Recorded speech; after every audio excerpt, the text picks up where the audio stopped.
Playlist को देख सकते हैं। पहला सवाल, generally the diameter of a rivet hole is made larger than the nominal dia of the rivet by, यानी कितना ज़्यादा रखा जाता है होल का डाया। तो ये 1.5 mm ज़्यादा रखा जाता है जब नॉमिनल डाया 25 mm हो या उससे कम हो, लेकिन 2 mm ज़्यादा रखा जाता है जब 25 mm से ज़्यादा होगा। ठीक है, इसका एक एग्जाम्पल देख लीजिए। देखिए, इस वीडियो में जहाँ पर कैपिटल डी होगा वो नॉमिनल डाया दिखाएगा और स्मॉल डी जो होगा वो ग्रॉस डाया के लिए यूज़ होगा, तो ये ध्यान रखना है। अब जैसे आप देख सकते हैं कि 15 mm है जो कि 25 से कम है, तो यहाँ पे 1.5 mm जुड़ गया इसमें। 25 भी था तब भी इसमें 1.5 ही जुड़ा, और जब 25 से ज़्यादा का केस था तब 2 mm जुड़ गया इसमें। ठीक है, ये बेसिक पैरामीटर्स हैं इसके लिए। और रिवेट होल का डाया जो है वो थोड़ा सा ज़्यादा इसलिए रखा जाता है ताकि रिवेट उसमें आसानी से इंसर्ट की जा सके। ठीक। In a riveted connection, a minimum distance of the rivet from the edge is kept with a view to preventing failure due to, यानी रिवेट जब हम इंसर्ट करते हैं किसी प्लेट में तो एकदम कॉर्नर पे नहीं करते हैं इस तरह से, बल्कि थोड़ा सा दूरी पे करते हैं। और ये दूरी इसलिए रखी जाती है ताकि प्लेट वहाँ से फटे नहीं। बिल्कुल ही कॉर्नर पर होगी तो अगर कम दूरी होगी तो प्लेट वहाँ पे फट जाएगी, टेयरिंग ऑफ प्लेट जिसे कहते हैं। तो ऑप्शन डी यहाँ पर सही होगा कि इसको प्रिवेंट करने के लिए हम एक मिनिमम डिस्टेंस लेके चलते हैं किनारे से। In calculating the strength of a riveted joint in tearing, shearing and crushing the, और ऑप्शन में डायमीटर्स के बारे में बात हो रही है कि कौन सा वाला डाया यूज़ करेंगे। तो देखिए, रिवेटेड जॉइंट से मतलब तो उस प्लेट से होता है जिसमें रिवेट इंसर्ट की जा चुकी हैं। अब इस प्लेट की जो है जब सेयरिंग, बेयरिंग और टेयरिंग में स्ट्रेंथ देखी जाती है तो तीनों केसेस में अलग अलग फार्मूला होते हैं, और उन फार्मूला में जो डाया यूज़ होता है वो होता है ग्रॉस डाया। तो इस हिसाब से ऑप्शन बी यहाँ पर सही होगा कि actual dia of hole drilled for rivet is used, यानी कौन सा डाया यूज़ होगा, जो होल का डाया होगा, रिवेट होल का। यहाँ पर मोस्ट एप्रोप्रिएट आंसर यही है। वैसे यहाँ पर ग्रॉस डाया भी लिखा होता तो वो भी सही होता। In case of structural steel construction, the minimum distance between center of fasteners shall not be less than m times the nominal dia of the fastener, where m is। अब देखिए, फास्टेनर यहाँ पर रिवेट्स को ही बोला जा रहा है। वैसे फास्टेनर में और भी चीज़ें आ जाती हैं, कीले वगैरह, पर यहाँ पर रिवेट की बात हो रही है और दो रिवेट के बीच की डिस्टेंस पूछ रहा है, सेंटर टू सेंटर।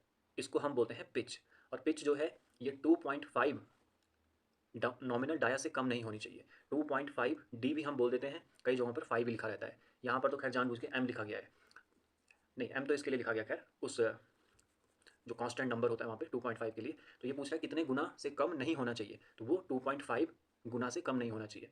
किसका गुना? नॉमिनल डाया का। तो इसको कैपिटल डी से भी दिखा लेते हैं और 5 से भी। ठीक है, और जिस तरह से ये मिनिमम पिच के लिए पैरामीटर्स हैं, ठीक उसी तरह से मैक्सिमम पिच के लिए भी कुछ पैरामीटर्स होते हैं, वो आपको आगे देखने को मिल जाएंगे। Efficiency of a riveted joint is defined as the ratio of. अब एफिशिएंसी में क्या होता है कि पहले तो हम प्लेट की स्ट्रेंथ देख लेते हैं जब तक उस पर कोई रिवेट होल नहीं हुआ था, और उसके बाद जब होल कर दिए गए या फिर रिवेट्स इंसर्ट कर दी गई, तब उसके बाद ये देखा जाता है कि अब इसकी कितनी स्ट्रेंथ बची। तो उसमें ये होता है कि प्लेट में जो ये होल किए गए हैं ये वाला एरिया हटा दिया जाता है, सिंपल। तो इसलिए यहाँ पर तो खैर सही ऑप्शन क्या होगा कि लीस्ट स्ट्रेंथ क्या है रिवेटेड जॉइंट की और पूरी प्लेट की स्ट्रेंथ क्या है। तो ऑप्शन ए इस हिसाब से सही होगा। ठीक है, रिवेटेड लीस्ट स्ट्रेंथ क्यों देखी जाती है? क्योंकि अलग अलग चीज़ों में अलग अलग स्ट्रेंथ हो सकती है, जैसे शेयरिंग में अलग हो सकती है, बेयरिंग में अलग, टेयरिंग में अलग। तो जिसमें सबसे कम होगी हम उसको लेके चलेंगे, उसी को रिवेटेड जॉइंट की स्ट्रेंथ मान के चलेंगे। ठीक है, आगे है ये क्वेश्चन इसमें, और बाकी बी और सी तो गलत ही हैं। बी में तो ग्रेटेस्ट कह रहा है, ग्रेटेस्ट लेके चलेंगे तो जिसमें कम होगी वो तो फेल हो जाएगा फिर। सी भी गलत है, लीस्ट टू ग्रेटेस्ट कह रहा है। ठीक है, क्योंकि डिनोमिनेटर में प्लेट की स्ट्रेंथ आनी चाहिए। The strength of a riveted lap joint is equal to its shearing, bearing and tearing strength. तो क्या होता है कि इनमें से कम वाली ली जाती है। जैसे फॉर एग्जांपल शेयरिंग स्ट्रेंथ अगर उसकी 100 मेगा पास्कल है, बेयरिंग मान लीजिए 90 है, और टेयरिंग मान लेते हैं 80 है। इन जनरल टेयरिंग कम होती है, तो हम क्या करते हैं, हम 80 के लिए इसको डिज़ाइन करते हैं, 80 मान के चलते हैं इसकी स्ट्रेंथ है, क्योंकि ये लोग तो ज़्यादा ही हैं तो ये तो सेफ ही है यहाँ पे। ठीक है, स्ट्रेंथ की बात हो रही है तो इनका लिस्ट लेके चलेंगे तो ऑप्शन डी यहाँ पर सही हो जाएगा। रिवेटेड जॉइंट में एक्सपीरियंस, क्या क्या एक्सपीरियंस कर सकता है वो? Tearing failure, bearing failure, splitting failure. तो इसको समझिए यहाँ पर। देखिए, फेलियर प्लेट में 4 तरह से हो सकता है, जबकि रिवेट में केवल 2 तरह से। प्लेट शेयरिंग, बेयरिंग में तो फेल होती ही है, टेयरिंग में भी हो सकती है, और प्लेट जो है वो स्प्लिटिंग में भी हो सकती है, यानी उस पर क्रैक भी आ सकता है। जबकि रिवेट जो है ये शेयर और बेयर में तो हो सकती है, लेकिन रिवेट फट नहीं सकती, टेयर में फेल नहीं हो सकती, ना उस पर क्रैक आ सकता है। ठीक, तो इसी हिसाब से ये तीनों ऑप्शन जो है वो प्लेट के लिए लिखे हुए हैं। इसमें शेयरिंग भी अगर ऐड हो जाए तो चारों हो जाएंगे, इसलिए ऑप्शन यहाँ पे डी सही होगा। Design of a riveted joint is based on the assumption. तो क्या क्या अजम्पशन होते हैं उसमें, तो एक बार अजम्पशन ही देख लेते हैं। देखिए, ये कोई 7 अजम्पशन है, यहाँ पर 7 मान्यताएं हैं जो हम मान के चलते हैं कि ऐसा होता है। तो इस पर भी क्वेश्चन बनते हैं, अलग अलग तरह से क्वेश्चन पूछे जाते हैं, आपको देखने को मिलेंगे अभी आगे। तो पहला अजम्पशन ये रहता है कि लोड जो है वो यूनिफॉर्मली डिस्ट्रीब्यूट होता है सारी रिवेट्स में, किसी एक रिवेट पे कम, किसी दूसरे पे ज़्यादा ऐसा नहीं होता है। स्ट्रेस भी यूनिफॉर्मली होती है, डिस्ट्रीब्यूट सारी पूरी प्लेट में। शेयर स्ट्रेस जो आएगी वो रिवेट के ग्रॉस एरिया पे आएगी। बेयरिंग स्ट्रेस जो आएगी, जो कॉन्टैक्ट प्रेशर भी बोलते हैं जिससे, वो प्लेट और रिवेट के बीच में यूनिफॉर्मली माना जाएगा, कम ज़्यादा नहीं। बेंडिंग स्ट्रेस ना के बराबर होती है, इसलिए उसको नेगलेक्ट करेंगे और रिवेट होल को ये मान के चलेंगे कि ये पूरी तरह से फिल कर दिया गया है रिवेट के द्वारा, स्पेस नहीं है वहाँ पे, वाइड्स नहीं है। और फ्रिक्शन को भी नेगलेक्ट मान के चलेंगे। तो इस हिसाब से आप देख सकते हैं, पहला ऑप्शन कह रहा है कि लोड यूनिफॉर्मली डिस्ट्रीब्यूट होगी रिवेट्स में, दूसरा कह रहा है कि शेयर स्ट्रेस ग्रॉस एरिया पे आएगी रिवेट के, और तीसरा कह रहा है कि बेयरिंग स्ट्रेस जो है वो यूनिफॉर्म होगी प्लेट और रिवेट के कॉन्टैक्ट सरफेस में। तो बिल्कुल ऐसे सारे अजम्पशन होते हैं। If P and D are pitch and gross diameter of rivets, the efficiency of the riveted joint is given by। अब देखिए यहाँ पर जो ऑप्शन दे रखे हैं, इसको हम कुछ इस तरह से करते हैं कि जो लीस्ट स्ट्रेंथ लेते हैं प्लेट की या रिवेटेड जॉइंट की, वो हम टेयरिंग में लेके चलते हैं। जनरली टेयरिंग में ही कम होती है, तो टेयरिंग का फॉर्मूला कुछ इस तरह से होता है, F A T into P minus D into T. ये पर पिच का होता है। और जो डिनोमिनेटर में सॉलिड प्लेट की स्ट्रेंथ है उसमें हम माइनस डी नहीं करते हैं, उसमें हम पूरी प्लेट का स्ट्रेंथ लेते हैं। तो इसको सॉल्व करके एफ ए टी ये कैंसिल हो जाता है और ये बचता है कुल मिला के P minus D upon P. P इसमें पिच होती है और मल्टीप्लाई नहीं हो रहा है किसी नंबर का, क्योंकि ये पर पिच लेंथ के लिए हम देखते हैं। ठीक है, तो ये जनरल फॉर्मूला हो जाता है एफिशिएंसी का किसी भी रिवेटेड जॉइंट के लिए। In a diamond riveting for a plate of width b and rivet dia d, the efficiency of the joint is given by. अब सेम क्वेश्चन है, यहाँ पे पिच की जगह उसने विड्थ कह दिया बी, और यहाँ पर भी हम पर विड्थ में देखेंगे तो पी की जगह बी आ जाएगा बस। तो पी माइनस डी था और अपॉन में पी था, तो इस पी की जगह बी कर दीजिए, तो क्या हो जाएगा B minus D upon B. A truss member consists of ISA 100 by 75 by 8 mm connected to a gusset plate by using riveted connection. The gross dia of riveted joint is। तो इस सवाल को करने के लिए हम अनविन फार्मूला को use करते हैं। यहाँ पे जो 100 बाई 75 बाई 8 लिखा हुआ है वो प्लेट का डायमेंशन है, तो उसमें जो 8 है वो उसकी थिकनेस को बता रहा है, 8 mm। वही थिकनेस यहाँ पर यूज़ होती है अनविन फार्मूला में। अनविन फार्मूला क्या कहता है कि नॉमिनल डाया निकालने के लिए आप क्या करिए, 6.05 रूट टी, और टी को रखिए mm में। टी की जगह 8 रखेंगे, सॉल्व करेंगे, 17 से ऊपर आएगी वैल्यू, लगभग 18 मान लेंगे। और क्योंकि ये नॉमिनल डाया का फॉर्मूला होता है और हमसे पूछा ग्रॉस डाया है, और क्योंकि ये 25 से कम है तो हम इसमें 1.5 mm जोड़ देंगे, तो आंसर आ जाएगा 19.5। ठीक है, ऐसा इसलिए भी किया क्योंकि ऑप्शन इस हिसाब से दे रखे हैं, हमको उसको 18 मानना पड़ेगा जो 17 पॉइंट समथिंग आया। Number of rivets required in a joint is. Number of rivets का एक सिंपल सा फॉर्मूला होता है, लोड अपॉन रिवेट वैल्यू। लेकिन रिवेट वैल्यू जो होती है वो शेयरिंग और बेयरिंग में से लीस्ट वाली ली जाती है, क्योंकि रिवेट इन्हीं दोनों में फेल हो सकती है। तो टेयरिंग वाला केस तो खैर उसमें होता नहीं है, पर शेयरिंग और बेयरिंग में भी मिनिमम ली जाती है।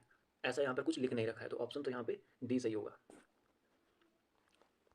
The permissible longitudinal pitch in a riveted joint in tension is. तो परमिसिबल से मतलब मैक्सिमम से ही होता है, और जैसा कि मैंने कहा था, जैसे मिनिमम का पैरामीटर है 2.5 डी, ठीक उसी तरह से मैक्सिमम के भी पैरामीटर होते हैं, और मैक्सिमम में कंप्रेशन में अलग होता है, टेंशन में अलग होता है, जैसे इस सवाल में टेंशन का पूछा हुआ है। तो एक बार आप सारे पैरामीटर देख लीजिए। देखिए टेंशन और कंप्रेशन तो इसमें स्पेशल केस होते हैं। टेंशन में ये 16T और 200 mm, इनमें से जो भी कम होगा वो लिया जाएगा, यानी ज़्यादा नहीं होना चाहिए इनमें से। और कंप्रेशन में 12T और 200 mm, इनमें से जो कम होगा वो लिया जाना चाहिए, वही मैक्सिमम होगा, अपने आप ही हो गया। और अगर एक जनरल केस की बात करें जिसको टैकिंग रिवेट्स का केस भी मानते हैं, वहाँ पर ये 32T एंड 300 mm होता है। ठीक है, जब तक कुछ ना बोला जाए तब तक हम जनरल केस लेके चलेंगे। टेंशन और कंप्रेशन बोल दिया गया तो उन्हीं को पिक करेंगे। जैसे यहाँ पे टेंशन का है तो 16T वाला हो जाएगा एंड 200, इनमें से जो कम होगा, कंप्रेशन होता तो ऑप्शन ए हो जाता फिर। According to Unwin formula, if T is the thickness of the plate in mm, the nominal dia of the rivet is. तो अगर टी mm में है तब तो इसका फॉर्मूला वही होता है जो अभी बताया था, 6.05 टी। पर अगर हम इस टी को सेंटीमीटर में कन्वर्ट करें तो तब यहाँ से 10 आएगा डिवाइड में, और इसको बाहर लेंगे हम फिर रूट बना के उसका, तो ये सॉल्व करके फिर आ जाता है 1.91 रूट टी। तो ऊपर वाला कब है जब mm में रखा गया है, और नीचे वाला कब है जब cm में रखा गया है। पर यहाँ पर क्या हो रहा है कि क्वेश्चन में तो बोला गया है कि पी में होना चाहिए, और ऑप्शन जो है वो सारे सेंटीमीटर वाले दे रखे हैं लगभग, तो ऑप्शन तो यहाँ पर डी सही होगा, क्योंकि कोई भी ऑप्शन सही नहीं है। सी कब सही होता जब टी सेंटीमीटर में होता। The gross diameter of a rivet is the diameter of. अब ग्रॉस डाया जो होता है वो वही होता है जो रिवेट होल का होता है, लेकिन ये हम इन जनरल मान के चलते हैं। लेकिन अगर हम थोड़ा सा टेक्निकल भाषा में देखें तो तब ग्रॉस डाया वो होगा जो रिवेट को हम उसके होल में इंसर्ट करने के बाद अचीव करते हैं। सही ऑप्शन यहाँ पे सी होगा, रिवेट मेजर्ड आफ्टर ड्राइविंग। ठीक है, रिवेट होल के बराबर भी होता है, लेकिन एमसीक्यूज में हमें मोस्ट अप्रोप्रिएट आंसर चुनना होता है। Bearing strength of single riveted lap joint is equal to. तो बेयरिंग स्ट्रेंथ का फॉर्मूला जो होता है वो कुछ इस तरह से होता है, F B into D into T. एन तो इसमें जो है एन वो ये बता रहा है कि ये सिंगल रिवेटेड है या डबल रिवेटेड है। ठीक है, एफ बी इसमें बेयरिंग स्ट्रेस होती है, अलाउेबल, जितनी हम अलाउ कर सकते हैं। डी ग्रॉस डाया होता है, ये वही डाया है जिस पे एक सवाल आ रखा था शुरू में। और थिकनेस जो है ये अलग अलग केसेस में अलग होती है। जैसे लैप जॉइंट है अगर, तो फिर थिनर प्लेट की थिकनेस ले लेते हैं, बट जॉइंट में मेन प्लेट की ले लेते हैं। ठीक है, ये कुछ चीज़ें हैं जो ध्यान रखनी है। पर यहाँ पे फॉर्मूला पूछा गया है, so f B into D into T. N यहाँ पे मेंशन नहीं कर रखा है उन्होंने, मेंशन नहीं है, इसका मतलब सिंगल रिवेटेड है, क्वेश्चन में भी लिख ही रखा है। तो सिंगल रिवेटेड के लिए हम एन बराबर 1 लेते हैं। तो ऑप्शन ए यहाँ पर सही होगा। Sharing strength in double share in riveted joint is given by. अब जैसे बेयरिंग का फॉर्मूला था, ठीक उसी तरह से शेयरिंग का भी फॉर्मूला होता है। शेयरिंग में इस बात पे भी ध्यान दिया जाता है कि सिंगल शेयर का केस है या डबल शेयर का है। ठीक है, और सिंगल शेयर में तो 1 का मल्टीप्लाई होगा, डबल शेयर में 2 का मल्टीप्लाई अलग से हो जाता है, क्योंकि डबल शेयर का केस है, दो जगह से शेयर हो रहा है, दो जगह से कट रहा है। और फॉर्मूला वही होता है जनरली, जो यहाँ पे स्ट्रेस है और उसमें एरिया का मल्टीप्लाई कर देते हैं। तो एफ एस यहाँ पे शेयर स्ट्रेस हो जाएगी अलाउेबल, और एरिया वही हो जाएगा ग्रॉस डाया के हिसाब से पाई/4 डी स्क्वायर। और यहाँ पे जो एन है वो सेम है सिंगल रिवेटेड या डबल रिवेटेड के लिए। ठीक है, यहाँ पे डबल रिवेटेड का पूछा हुआ है, सॉरी डबल शेयर का पूछा हुआ है, तो 2 का मल्टीप्लाई होगा किसमें, एफ एस और पाई/4 डी स्क्वायर में। बाकी सिंगल रिवेटेड ही मान के चलेंगे, तो उस हिसाब से ऑप्शन बी यहाँ पर सही हो जाएगा। जब तक दिया ना हो तब तक सिंगल रिवेटेड ही मानेंगे। Rivet value is equal to, तो रिवेट वैल्यू किसके बराबर होती है, क्योंकि रिवेट जो है वो बेयरिंग और शेयरिंग में फेल होती है, बेयरिंग में और शेयरिंग में। तो इन दोनों में जो स्ट्रेंथ आएगी उनमें से कम वाली लेंगे, ताकि सब कुछ सेफ रहे, तो इनका मिनिमम ले लेंगे। ऑप्शन यहाँ पर डी सही हो जाएगा। The maximum permissible stress in share for power driven soft rivet is. तो पावर ड्रिवन सॉफ्ट रिवेट के लिए ये रहा, यहाँ पर सारा पैरामीटर है। ये सॉफ्ट रिवेट पहली वाली रो है, और शेयर के लिए पूछा गया है तो 100 मेगा पास्कल हो जाएगा, या फिर 100 न्यूटन पर M square.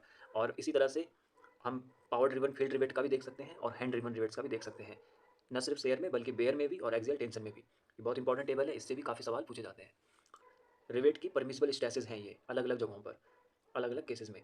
Which of the following statement is incorrect about the design of riveted joint. तो गलत कौन सा इनमें से, यानी कि बाकी तो सही होंगे, एक गलत होगा। तो पहला है stress in plates is uniform.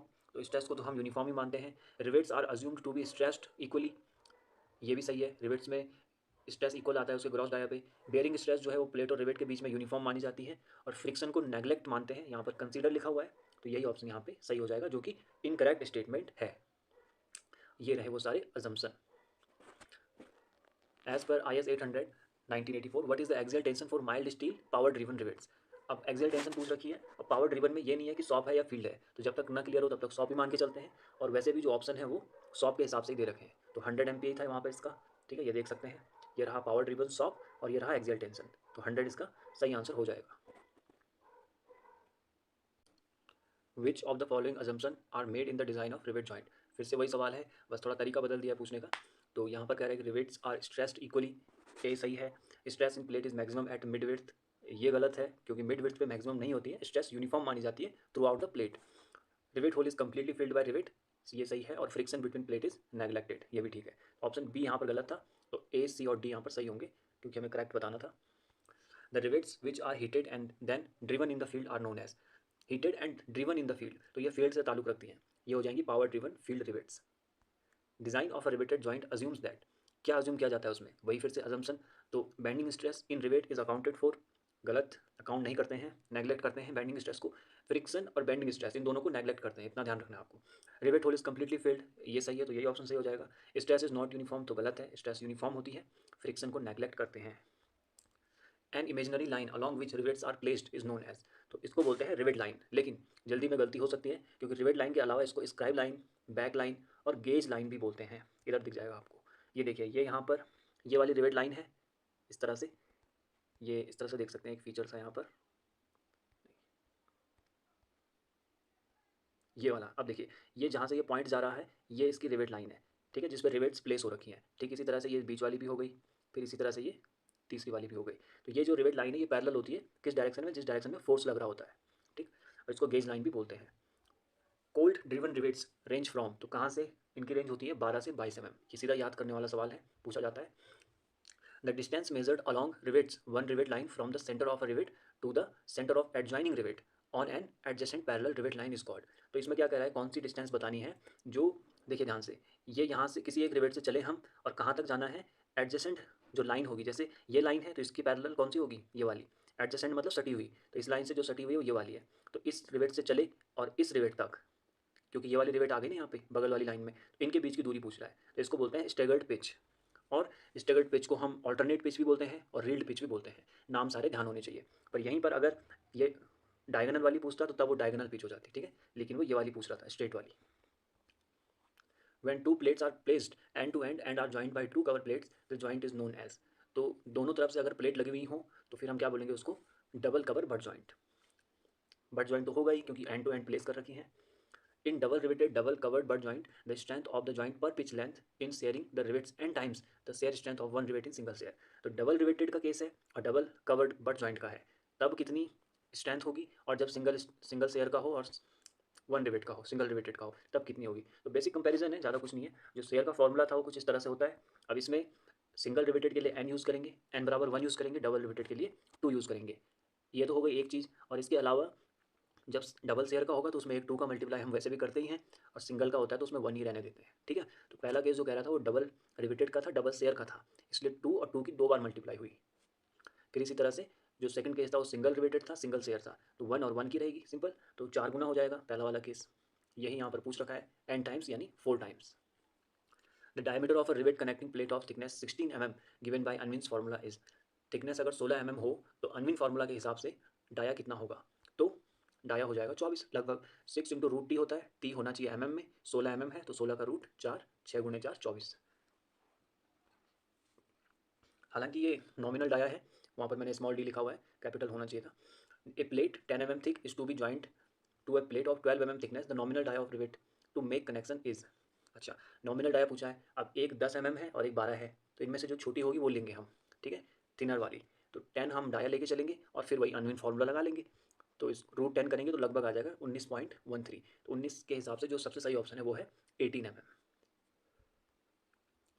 Rivets are specified by, rivets को हम किस चीज़ से स्पेसिफाई करते हैं, तो इसका जो ऑप्शन सही दिया जाता है आंसर की में वो टाइप ऑफ डायमीटर दिया जाता है। फिर भी कुछ टीचर्स ये भी बताते हैं कि पहला ऑप्शन सही होना चाहिए, type of dia, length and head size, क्योंकि ये सारी चीज़ें देखी जाती हैं जब हम रिवेट्स को स्पेसिफाई करते हैं। पर फिर भी कॉम्पिटिशन के हिसाब से बी सही माना जाता है। For a rivet of 20 mm diameter, the diameter of hole will be taken as 20 mm है तो 1.5 mm जोड़ दीजिए, 21.5 हो जाएगा, ठीक है। क्रॉस डाया पूछ रहा है। विच of the following types of the riveted joint is free from bending stress, किसमें बेंडिंग स्ट्रेस नहीं आती है, तो बट जॉइंट जब होता है, जब उस पर दोनों तरफ से कवर प्लेट लग जाती हैं तो वो बेंडिंग स्ट्रेस से फ्री हो जाता है प्रैक्टिकली।